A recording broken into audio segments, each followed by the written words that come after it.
6 months is how long I've been living with my Dyson Airwrap. I did my first impressions video, but now I'm back with more real, honest feedback. The pros, the cons, who it's actually for, and who should skip it. And whether $649 is worth it for fine and thin hair. If you haven't seen part one, then definitely check it out after this. But if you have, and you're still sitting on the fence, trying to figure out whether or not this tool is worth your money, then I have answers for you today. And if you're wondering why I'm wearing my hair like this, I'm going to be going over all the attachments so I can show you exactly how each one works. So part one was all about first impressions. Now I'm going to give you the full-on review on how I actually use it in real life. To be honest, I go back and forth. Sometimes I'll use a regular blow dryer for a few weeks. Then I'll switch back to my Dyson, and I go back and forth, and right now I am back on my Dyson loop.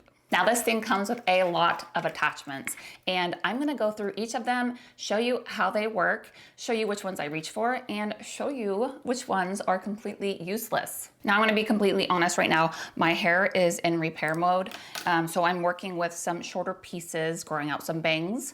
So I'm not using the Airwrap like I normally do, so just note that. And I'm really just trying to disguise my bangs at this point.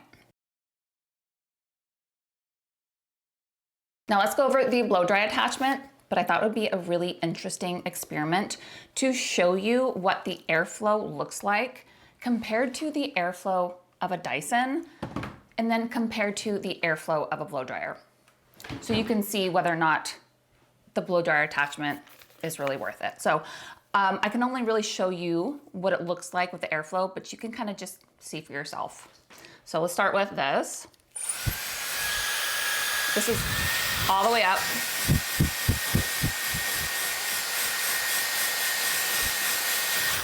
You can see that actually had really good power. My initial thoughts on it, well, I wasn't so sure, but the more I used it, the more I realized it actually is very powerful. All right, so this is the Dyson, all the way up as well.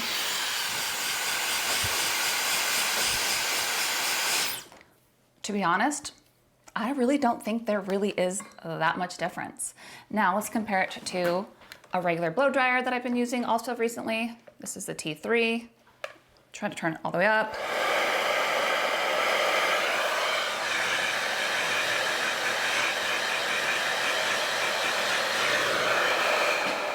Now you can see that wasn't as powerful, which can sometimes be a little bit better for somebody who is using a round brush and a blow dryer, so they can have more control. But I thought that was a really interesting experiment to test them side by side, so you can see that it's actually a very powerful blow dryer tool, even though it doesn't look like it. All right, so next we're gonna talk about the round brush attachment that it comes with.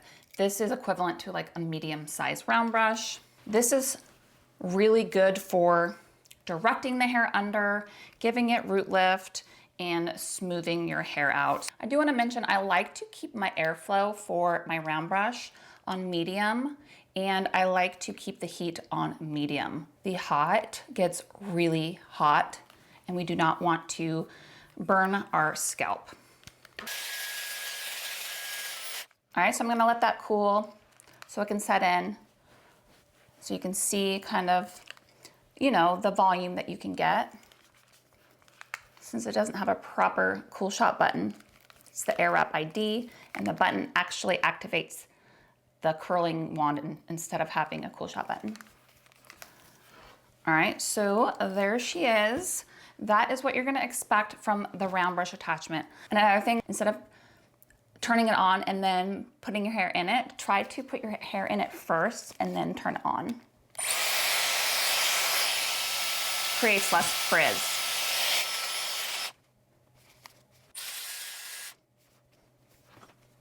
You can see that it gives a very soft, kind of like a professional looking blowout, like much smoother than a typical round brush and blow dryer. Now I'm going to the bangs. I'm going to make sure I have this on all the way low on the airflow just for control, and my hair doesn't blow around, and still on the medium heat.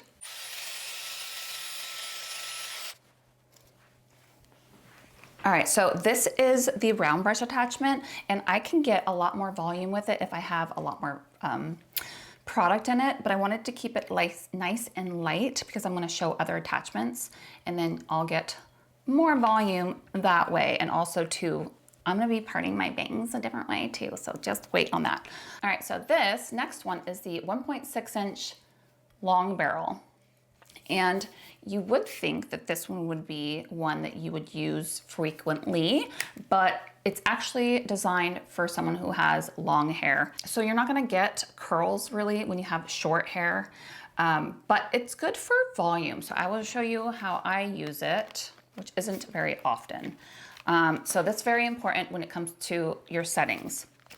Honestly, I can't tell you which one goes away from your face and which one goes towards. It's always like, oh, I gotta start off with the one and figure it out from there. But the knob at the top changes the way it directs around your face, either towards or away. Another pro tip, medium airflow, actually even low sometimes, so it's not blowing all over the place. And definitely you actually want to push this all the way up to high heat. Otherwise you're not gonna get any results. So put hair in the attachment first, or at least direct it. Otherwise you're just gonna get hair blowing around all over the place and you're gonna get super frustrated. That will definitely help. Otherwise, like I said, you start off with it out and it's asking for frustration. Now you definitely want to leave this in for 20 seconds maybe. And then when you turn it off, let it sit for a couple seconds, another 10, 15, and let the curl cool. I'll do a couple more for demonstration purposes.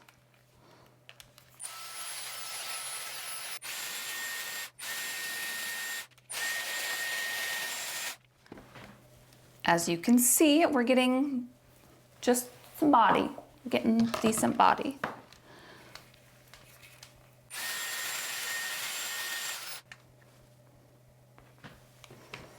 That curled nicely, actually.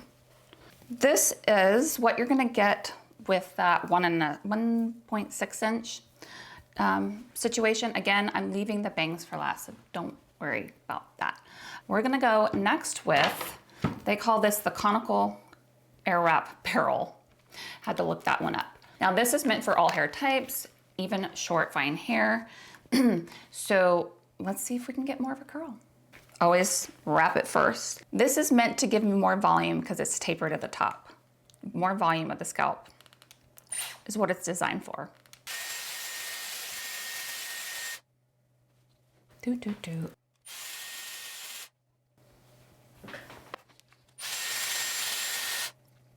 Okay, there you go. There you go. That's kind of a first.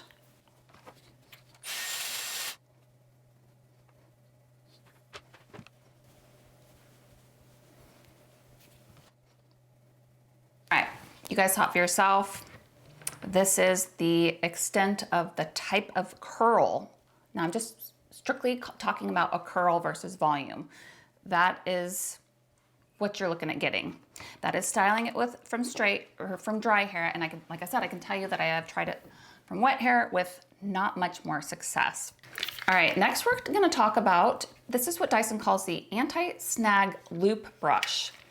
And it is not squishy, it's very hard.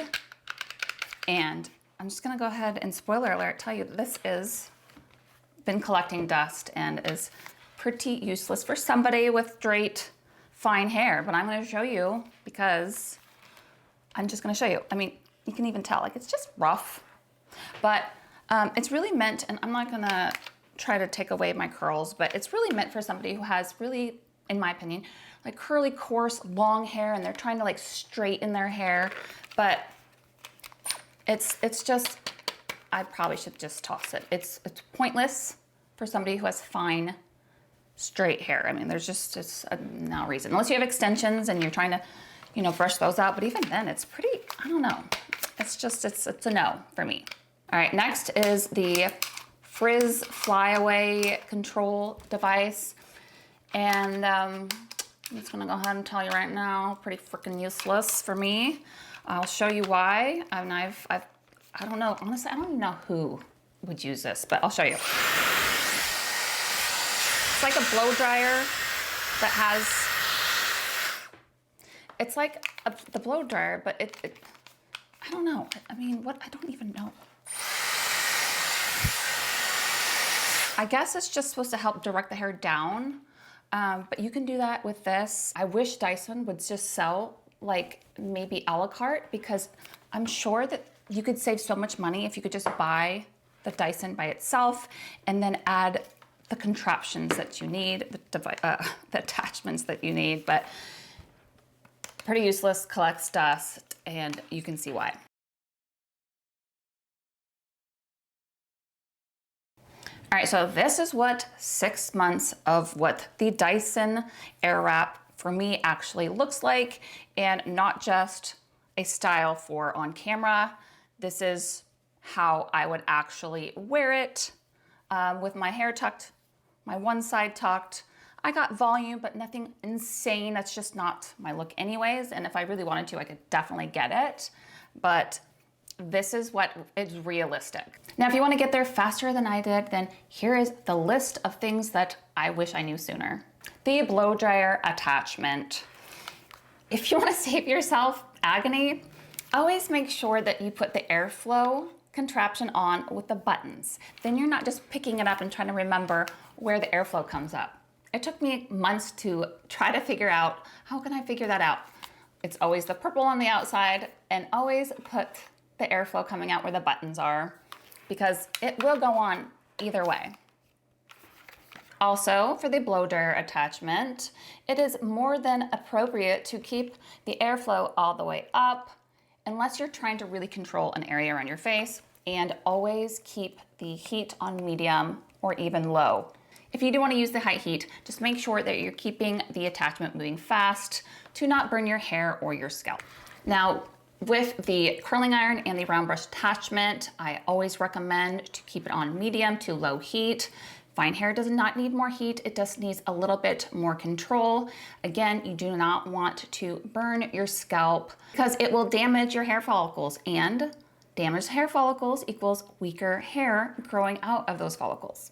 If you are turning it on before wrapping your hair, you're just gonna create more frustration and more frizz. So do yourself a favor and make sure that you are wrapping your hair first and then turning on the airflow, especially with the curling iron attachment, the wand attachment.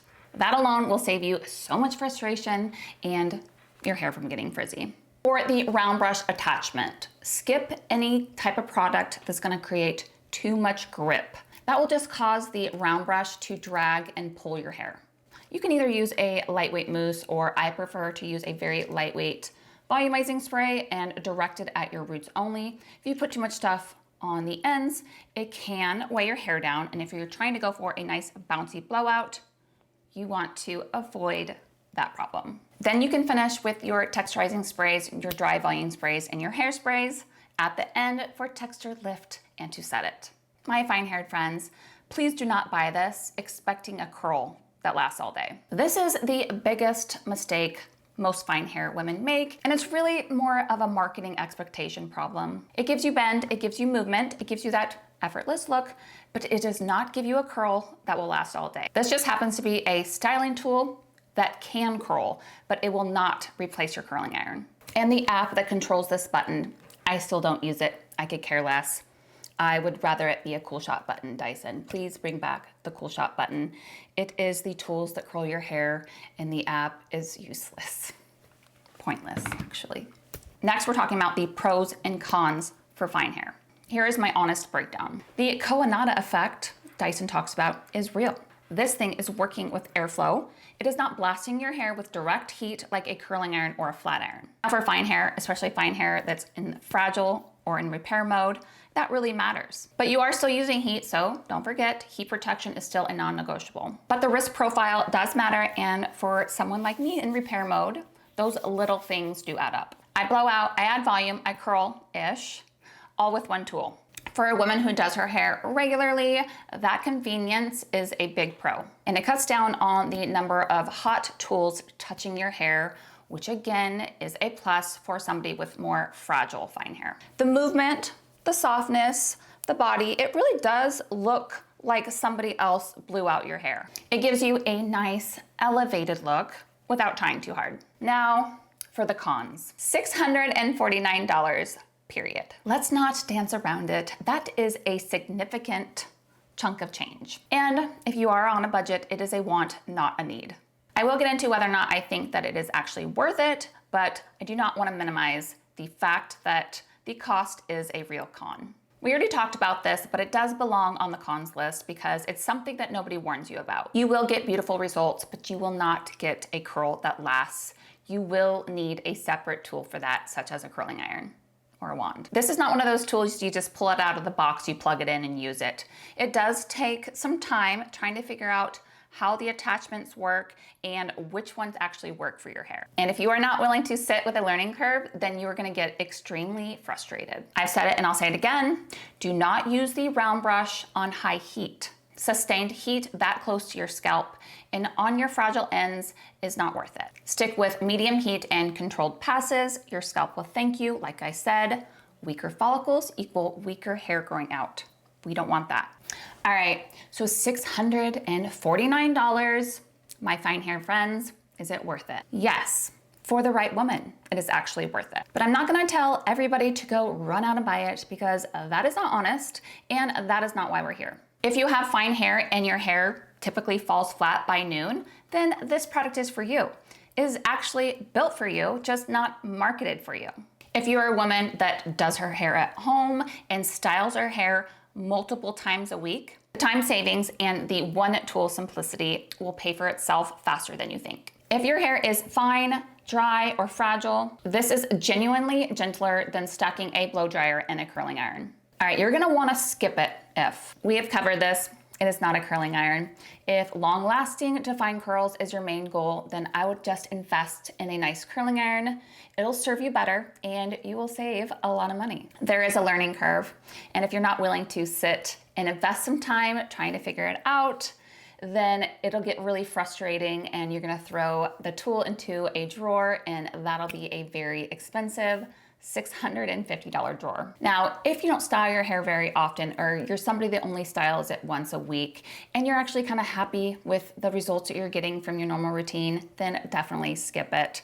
This is more meant for somebody who is a regular styler, wants to cut back on damage because of it, and wants a nice bouncy blowout regularly, then this tool will pay for itself. Full transparency, I did not pay $649. I bought it off of a friend for $400. And honestly, I really don't think you should pay full price either. Wait for a sale. They do happen. Dyson is actually having one right now for $399. I will link it. And if it's gone by the time you get there, just wait. There are sales out there. It's really not worth the full price tag when you know you can get it on sale. Now, if you've watched both parts and you still have questions, drop them in the comments. I always do my best to get back to everybody who takes the time to comment. Now, if you've come this far, go check out my website, cherygibson.com. There's something really cool coming and you don't wanna miss it, so you can go on there and sign up to be notified when it's ready. Also, if fine hair content is what you need, I'm your girl, so don't forget to subscribe. And thank you guys for watching, and I will see you in the next one.